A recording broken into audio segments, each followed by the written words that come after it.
मैं तो हर रोज प्रार्थना करती हूँ भगवान से कि बस मेरी जीजा जी को भगवान इतनी ज्योति सद्बुद्धि सिंह जी दे। की तरफ से सभी कोई चाहते हैं कि पवन सिंह जी और ज्योति सिंह जी एक हो जाए, पर पवन सिंह जी की तरफ से कोई नहीं चाहता है कि ज्योति सिंह जी और पवन सिंह जी का मिलन हो। ऐसा हम क्यों कह रहे हैं, पूरे वीडियो में बने रहिए, हम आपके साथ शेयर करेंगे बड़ी खबर। बता दें कि जूही सिंह जी का एक इंटरव्यू सामने आता है जिसमें जूही सिंह ने बयान दिया है कि वो चाहती है और रोज भगवान जी से मनाती है कि जीजा जी को सद्बुद्धि दे भगवान जी की, ताकि ज्योति सिंह जी और उनके जीजा जी पवन सिंह जी एक हो जाएं। साथ ही में उनका ये भी कहना है कि पवन सिंह जी के इर्द गिर्द जो लोग घूमते हैं वो लोग कभी भी नहीं चाहते हैं कि ज्योति सिंह और पवन सिंह साथ हो जाए।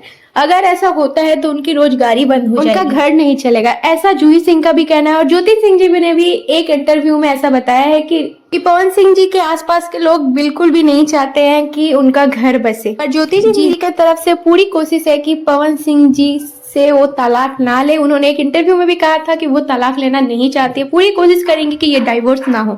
आपका क्या कहना है इसमें कमेंट सेक्शन में हमें जरूर बताइएगा। वीडियो पसंद आए तो लाइक कीजिए, चैनल को सब्सक्राइब करके हमारे चैनल से जुड़ जाइए। भोजपुरी की पहली न्यूज आपको इस चैनल पे देखने को मिलेगी। जूही सिंह ने पवन सिंह जी को लेकर क्या क्या बस मेरी जीजा जी को भगवान इतनी सद्बुद्धि दे और उनके आसपास वाले लोगों को इतनी सद्बुद्धि दे कि दोनों एक हो जाए।